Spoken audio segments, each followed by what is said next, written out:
بسم اللہ الرحمن الرحیم۔ السلام علیکم محترم ناظرین و سامعین، آپ سن رہے ہیں جنون، جس کے مصنف ہیں محترم طارق اسماعیل ساگر صاحب، اور میں ہوں ڈاکٹر محمد انیب سلیمی۔ تو آئیے محترم ناظرین و سامعین، ہم بڑھتے ہیں اس کہانی کی 9ویں قسط کی جانب۔ زمانہ ساز اس کی والدہ نے یہ اندازہ تو لگا لیا تھا کہ بیٹی کے ساتھ کوئی انہونی ہو گئی ہے، لیکن تفصیلات کا اسے علم نہیں تھا۔ بمشکل اس نے اپنی بیٹی کو نارمل کیا، اسے کافی پلا کر اس کے حواس بحال کرنے کے بعد اس سے بات شروع کی۔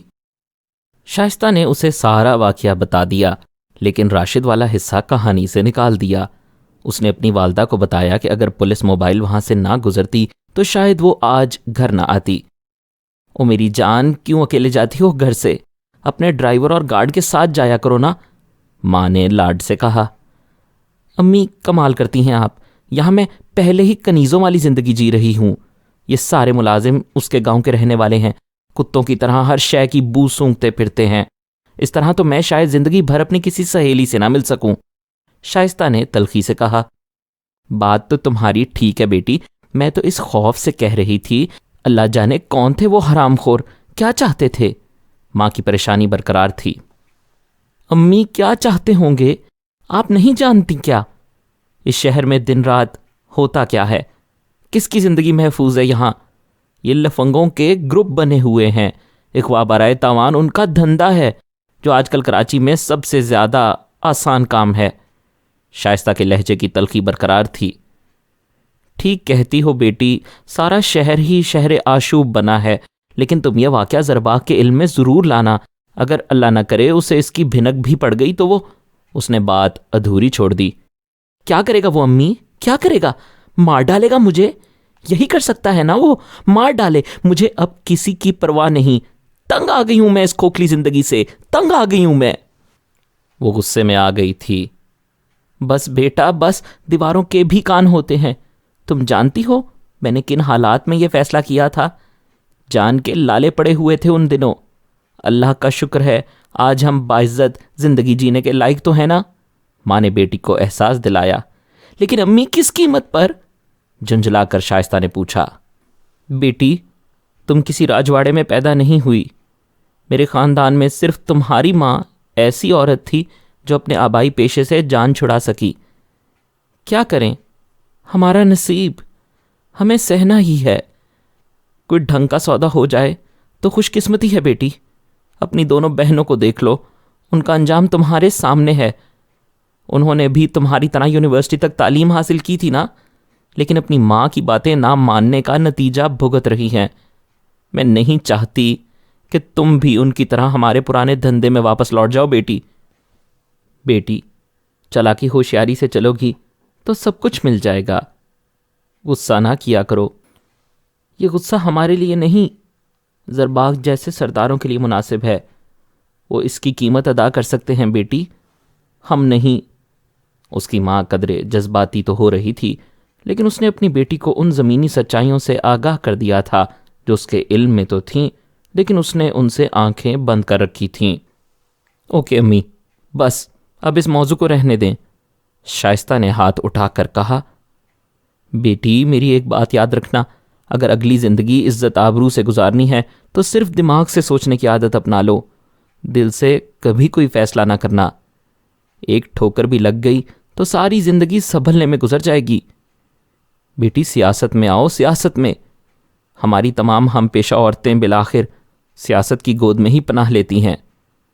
سارے عیبوں پر پردے پڑ جاتے ہیں، اور ہاں جب ایسا محفوظ کور مل جائے تو اپنا دل راضی کرنے کا سامان بھی مل جایا کرتا ہے۔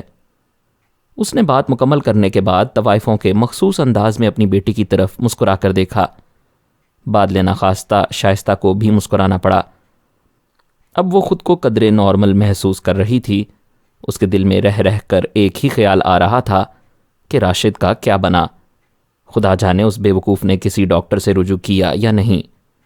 اسے یہ سب کچھ انڈین فلموں کی کہانی کی طرح محسوس ہو رہا تھا، لیکن اسے اس سچائی کا بھی شدت سے احساس تھا کہ فلموں کی کہانیاں بھی آخر زندگی کے تلخ حقائق سے متاثر ہو کر لکھی جاتی ہیں، اور اس کی زندگی بھی تو اچھی بھلی چلتی پھرتی فلمی کہانی کی طرح تھی۔ اس کی ماں ٹھیک کہتی تھی، اس کی دونوں بہنوں نے اپنی مرضی سے عشق معشوقی کی شادیاں کی تھیں اور دونوں کے خاوند انہیں استعمال کرنے کے بعد ان سے الگ ہو گئے تھے۔ بڑی بہن نے تو اب تیسری شادی ایک 80 سالہ صنعت کار سے کی تھی اور اس سے چھوٹی باقاعدہ اپنے خاندانی دھندے میں واپس لوٹ گئی تھی۔ اس سے تو کوئی اب ملتا ہی نہیں تھا۔ میں ایسا نہیں ہونے دوں گی امی، لیکن زندگی فالج زدہ مریض کی طرح گھسٹتے ہوئے بھی گزارنا مجھے پسند نہیں۔ میں راشد کی اس قربانی کو کبھی نہیں بھلا سکتی، لیکن اب کوئی راستہ تو نکالنا ہی پڑے گا مجھے، اس نے خود سے بڑبڑاتے ہوئے کہا اور اپنی ماں کی طرف متوجہ ہو گئی، جو فون پر سردار زرباغ کو اس کی بیگم صاحبہ کے ساتھ پیش آنے والے حادثے سے مطلع کرتے ہوئے بڑی فخر سے گردن پھلا کر کہہ رہی تھی، گھبرانے کی بات نہیں سردار صاحب، آخر وہ سردار زرباغ کی بیگم ہے۔ بڑی بہادری سے اس نے لٹیروں کا مقابلہ کیا اور خیریت سے گھر میں موجود ہے۔ سردار زرباغ نے فوراً اسے موبائل پر فون کر کے اس کی خیریت دریافت کی تھی اور جواب میں اس نے بھی اپنی ماں والی کہانی حرف بحرف دہرا دی تھی۔ یہ معاملہ ٹھیک نہیں، میں 3-4 دن یہاں رہنا چاہتا تھا، لیکن اب ایمرجنسی میں رات کی فلائٹ سے واپس آتا ہوں۔ میں سیکرٹری کو فون ابھی کرتا ہوں۔ رات کو ہم پریس کانفرنس کر رہے ہیں اپنے گھر پر۔ یہ حملہ ہم پر ایجنسیوں نے کروایا ہے۔ ہاتھ دھو کر ہمارے پیچھے پڑ گئے ہیں یہ لوگ۔ وہ بولتا چلا گیا اور شائستہ ہوں ہاں کرتی رہی۔ اسے بخوبی اندازہ تھا کہ اس کا نام نہاد خاوند سیاسی پوائنٹ سکورنگ میں ایک لمحے کی بھی تاخیر نہیں کرے گا۔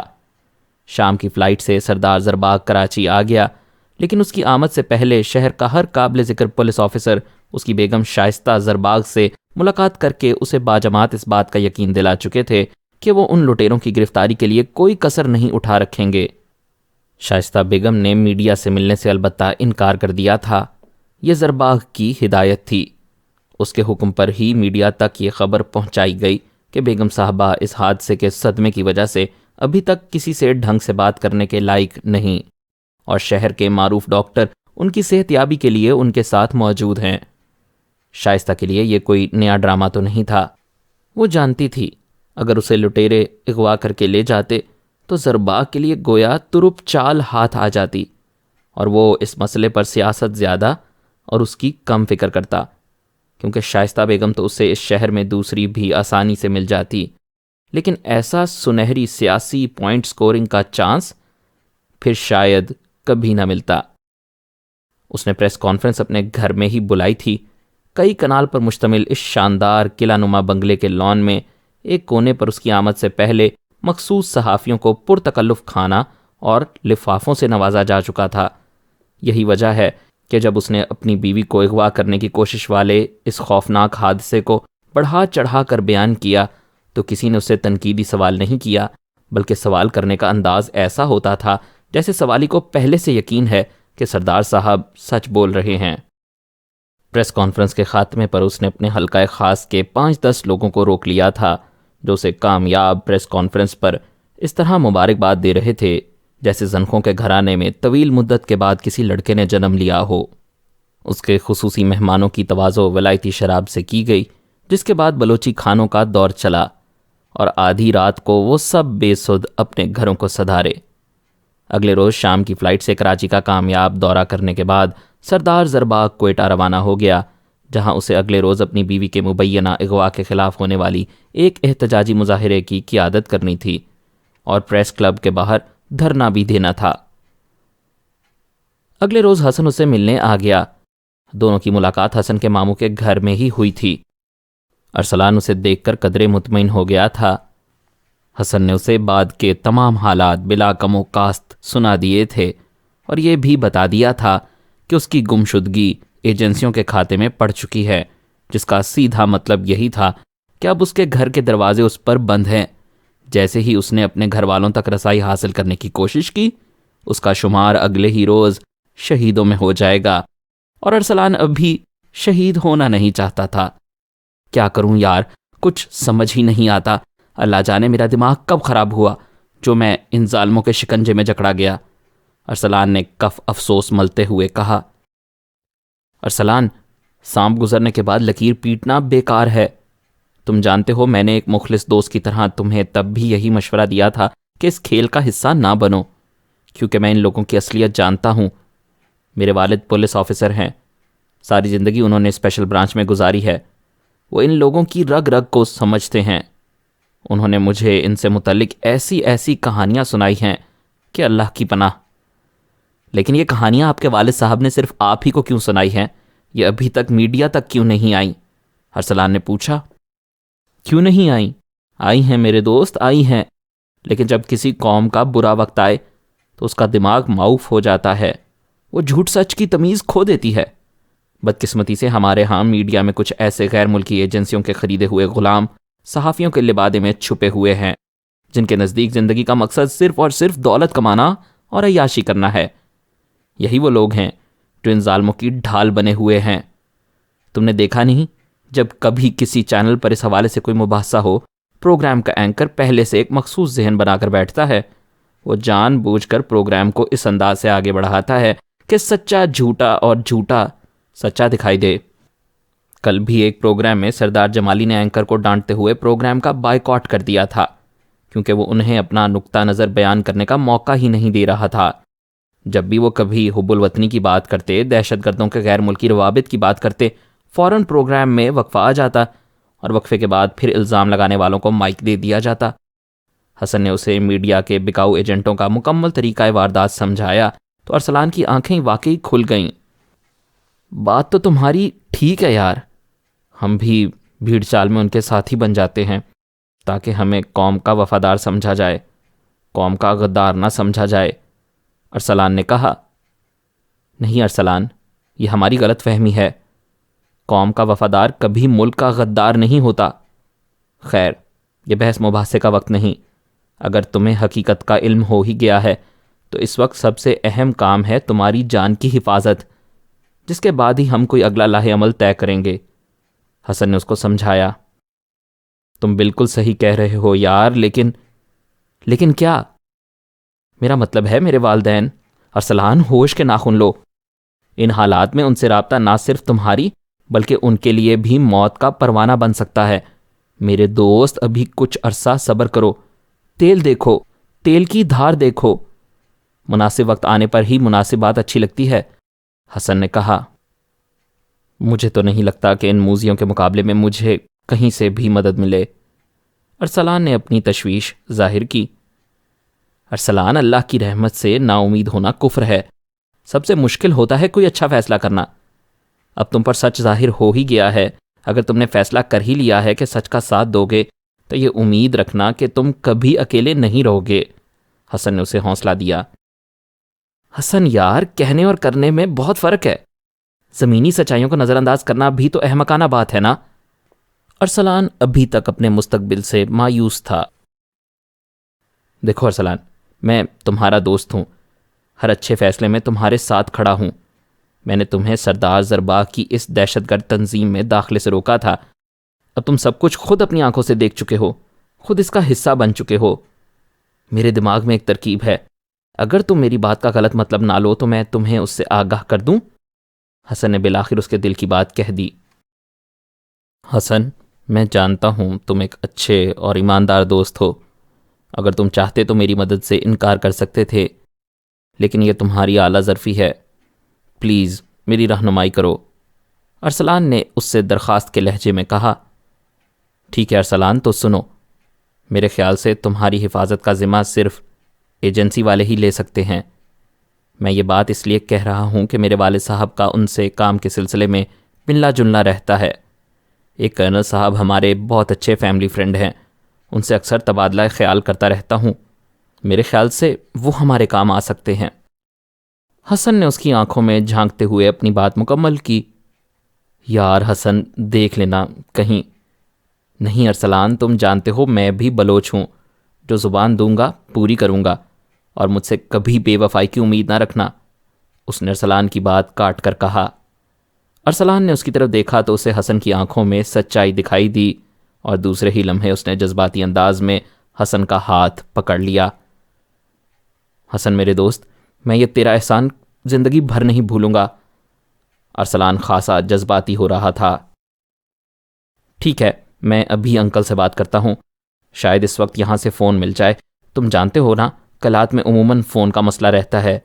یہ کہتے ہوئے اس نے اپنے موبائل پر ایک نمبر چیک کرنے کے بعد ملایا اور دوسری طرف سے جواب آنے پر سلام دعا اور حال احوال دریافت کرنے کے بعد اس نے کہا، سر ایک بہت اہم بات ہے لیکن اس فون پر ممکن نہیں۔ میں کلات آیا ہوا ہوں یہاں، اگر کوئی دوست ہم سے رابطہ قائم کر کے ہماری مدد کر سکے یا آپ سے بات کروا سکے تو زیادہ بہتر ہوگا۔ دوسری طرف سے اسے جواب میں کچھ کہا گیا تو اس نے کلات میں اپنے ماموں کے گھر کا ایڈریس سمجھا کر فون بند کر دیا۔ ارسلان بڑے غور سے اس کی طرف دیکھ رہا تھا۔ اس نے امید بھری نظروں سے حسن کی طرف دوبارہ دیکھا۔ واقعی اس کا دوست کسی پولیس آفیسر کا بیٹا تھا جس نے ہر لمحے احتیاط کا مظاہرہ کیا تھا، اور اس کی اس محتاط پالیسی کو دیکھ کر ارسلان کو یقین تھا کہ اس کا مسئلہ حل ہو جائے گا۔ شام کو ان کے گھر پر ایک مانوس دستک ہوئی اور دو نوجوان مقامی لباس میں ان سے ملنے آ گئے۔ دونوں مقامی محکمہ جنگلات کی گاڑی میں آئے تھے تاکہ یہاں کسی کو اس پر شک بھی نہ ہو سکے۔ کلات یوں بھی چھوٹا سا شہر تھا جس کا ایک ہی چھوٹا سا بازار ہے۔ یہاں مغرب کے بعد ہی زندگی جیسے گہری نیند سو جاتی تھی۔ دونوں انہیں پرتکلف دوستوں کی طرح ملے اور اپنے ساتھ ہی اپنے آفس میں لے آئے۔ یہ ایک طرح سے ان کا کوئی سیف ہاؤس تھا، کیونکہ اس کے باہر کسی سرکاری محکمے کی بجائے ایک NGO کے نام کا بورڈ لٹک رہا تھا تاکہ کسی کو معمولی شک بھی نہ گزرے۔ ایک خصوصی لائن پر اس نے یہاں کرنل زاہد سے بات کی اور انہیں ارسلان کے متعلق بتایا۔ کرنل زاہد سے زیادہ ارسلان سے متعلق کون باخبر ہو سکتا تھا، جس کے اغوا کے جرم میں وہ عدالتی پیشی بھی بھگت چکے تھے۔ دل ہی دل میں انہوں نے اللہ کا شکر ادا کیا اور انہیں اپنے ساتھیوں کے ساتھ آنے کی تاکید کی جو انہیں بحفاظت ان تک پہنچا سکتے تھے۔ ارسلان کو تمام باتوں کی سمجھ آ رہی تھی۔ جیسے ہی حسن نے اس کی طرف سوالیہ نظروں سے دیکھا، ارسلان نے فوراً اس بات میں گردن ہلا دی۔ آپ مناسب سمجھیں تو رات کو یہی قیام کر لیں، ہم الصبح یہاں سے نکل جائیں گے۔ ان کو اپنے ساتھ لانے والے نوجوان آفیسر نے کرنل زاہد سے بات کرنے کے بعد ان سے کہا، ٹھیک ہے، نو پرابلم، میں اپنے ماموں کو اطلاع کر دوں، حسن نے کہا۔ تھوڑی دیر بعد وہ اپنے ماموں کو آگاہ کر رہا تھا کہ وہ رات اپنے دوستوں کے ساتھ گزار کر صبح ان کے ساتھ کوئٹہ چلا جائے گا۔ ماموں نے اجازت دے دی۔ رات ارسلان اور حسن نے اس ٹھکانے پر گزاری۔ صبح ہونے پر ان لوگوں نے ارسلان کو مقامی پولیس کا یونیفارم پہننے کے لیے دے دیا۔ معاف کرنا دوست، یہاں اتنی جلدی میں کپڑوں کا بندوبست ممکن نہیں تھا، یوں بھی تمہارے لیے یہ یونیفارم زیادہ محفوظ رہے گا، اس طرح ہم زیادہ آسانی سے وہاں تک پہنچ جائیں گے، اس آفیسر نے کہا۔ Okay sir, thank you, no problem, Arsalan نے مسکراتے ہوئے کہا اور ایک لمحے کا توقف کیے بغیر وہ دوسرے کمرے میں چلا گیا۔ جہاں سے وہ باہر نکلا تو مقامی پولیس کا ASI دکھائی دے رہا تھا۔ ویل ڈن، حسن کے منہ سے بے ساختہ نکلا۔ دونوں نوجوان آفیسرز نے بھی اس کا ساتھ دیا اور تھوڑی دیر بعد وہ ایک شاندار پراڈو گاڑی میں، جس کے شیشے بھی سیاہ دکھائی دے رہے تھے، کوئٹہ کی طرف عازم سفر تھے۔ کوئٹہ پہنچنے سے کچھ دیر پہلے ہی انہوں نے فون پر کسی کو اپنی آمد سے مطلع کیا اور شہر کے باہر ہی باہر ایک بڑا چکر کاٹ کر کنٹونمنٹ ایریا میں پہنچ گئے، جہاں دور دور تک کوئی دکھائی نہیں دے رہا تھا۔ سڑک کے دونوں اطراف البتہ فوجی دفاتر اور چھاؤنی کے آثار ضرور نظر آ رہے تھے۔ کبھی کبھی کوئی آرمی وہیکل ان کے نزدیک سے گزر جاتا۔ ایک بڑی سی کوٹھی کے سامنے جا کر وہ رک گئے، جس کا گیٹ بند تھا۔ شاید اندر موجود کیمروں سے انہیں شناخت کرنے کے بعد گیٹ کھلا اور گاڑی اندر چلی گئی۔ تھوڑی دیر بعد ارسلان اور حسن کرنل زاہد کے آفس میں ان کے سامنے بیٹھے تھے۔ انہوں نے دونوں سے گرم جوشی سے مصافحہ کیا۔ کرنل زاہد کی شکل پر پہلی نظر پڑتے ہی ارسلان کے دل نے کہا کہ یہ شخص ضرور اس کے لیے تائید غیبی ہے۔ کرنل صاحب نے پہلے دونوں کی خیریت دریافت کی، حسن سے اس کے والد صاحب کی خیریت دریافت کی اور ان کے منع کرنے کے باوجود ان کے لیے چائے بسکٹ منگوائے۔ اس دوران وہ ان سے بے تکلفی سے باتیں کرتے رہے، جس کے بعد حسن نے ان سے جانے کی اجازت مانگی، کیونکہ وہ بھی پولیس آفیسر کا بیٹا تھا اور جانتا تھا کہ ارسلان سے تفصیلی گفتگو کرنل صاحب اس کے سامنے نہیں کریں گے۔ بیٹا، جب تمہارا جی چاہے اپنے دوست سے ملنے آ جانا، بے فکر رہو، یہ ہمارے پاس تمہاری امانت ہے، کرنل زاہد نے اس کی طرف دیکھ کر مسکراتے ہوئے کہا۔ وہ ارسلان کے ساتھ حسن کو دروازے تک چھوڑنے گئے تھے، جہاں سے اسے ایک کار میں اس کے گھر پہنچا دیا گیا۔ حسن کے جانے کے بعد بھی کرنل زاہد کی بے تکلفی برقرار تھی۔ ان کے دو اور ساتھی جو سویلین کپڑوں میں تھے اب وہاں آ گئے تھے۔ ان کے ہاتھوں میں کچھ فوٹو البم بھی موجود تھے۔ ارسلان بیٹا، اگر تم اجازت دو تو ہم اس گفتگو کو ریکارڈ کرتے رہیں۔ اس بات کی ضمانت، یہ ریکارڈنگ زندگی میں کبھی منظر عام پر نہیں آئے گی۔ ہم جو بھی فیصلہ کریں تمہاری مشاورت سے کریں گے۔ کرنل زاہد نے اس سے بالکل دوستانہ انداز میں کہا۔ ارسلان کو اس پر کیا اعتراض ہو سکتا تھا؟ ایک کونے میں کیمرہ آن ہو گیا جس کے پیچھے ایک آپریٹر موجود تھا۔ تینوں نے اس سے تمام واقعات مکمل جزیات کے ساتھ سنانے کی درخواست کی۔ ان کے لہجے سے ایک لمحے کے لیے بھی ارسلان کو ایسا محسوس نہیں ہوا تھا کہ وہ کسی تفتیشی ٹیم کے سامنے بیٹھا ہے۔ سوال جواب کا یہ سلسلہ سپہر تک جاری رہا۔ اس دوران سب نے اکٹھے کھانا کھایا، قہوہ پیا اور بالکل گپ شپ کے انداز میں باتیں کرتے رہے۔ آخر میں انہوں نے ایک پکچر البم کھولی اور ارسلان سے کہا کہ وہ ان تصاویر میں سے ان لوگوں کی شناخت کرے جو اسے وہاں تربیت دیا کرتے تھے۔ ارسلان نے غور سے ایک ایک تصویر دیکھنی شروع کی اور تیسرے صفحے پر سب سے نمایاں تصویر شرما کی تھی۔ اس نے بڑے اعتماد سے اس پر انگلی رکھ دی۔ یہی ہمارا انچارج تھا سر۔ اوکے۔ تینوں نے ایک دوسرے کی طرف معنی خیز نظروں سے دیکھتے ہوئے سر ہلائے۔ ارسلان بیٹا، اس دوسری البم میں بھی اسی شخص کی کچھ اور تصویریں ہیں، انہیں بھی غور سے دیکھ کر اسے پہچانو۔ ہم چاہتے ہیں کہ تمہیں کوئی غلط فہمی نہ ہو۔ کرنل زاہد نے ایک دوسری البم اس کے سامنے رکھ دی۔ سر جی، میں اس کو ہزاروں میں پہچان سکتا ہوں۔ اس موذی نے ہی تو مجھے بغاوت کی راہ دکھائی، میں تو اس کا احسان مند ہوں سر۔ تینوں مسکرا دیے۔ ارسلان نے آسانی سے 3-4 مختلف پوز اور لباسوں میں اس کی تصاویر پہچان لیں۔ اس نے اندازہ لگایا یہ تصاویر مختلف مواقع پر مختلف جگہ پر لی گئی ہیں، جس سے اندازہ لگایا جا سکتا تھا کہ جن لوگوں سے وہ بات کر رہا ہے وہ کتنے باخبر اور ہوشیار ہیں۔ مزید اقساط سننے کے لیے ہمارے چینل کو سبسکرائب کیجیے، بیل آئیکن کو کلک کریں تاکہ آپ کو ہمارے نئے اپلوڈز کے متعلق نوٹیفیکیشنز ملتی رہیں۔ ہماری ویڈیوز کو لائک اور شیئر کریں اور کمنٹ سیکشن میں ہمیں اپنی رائے سے آگاہ کرتے رہیں۔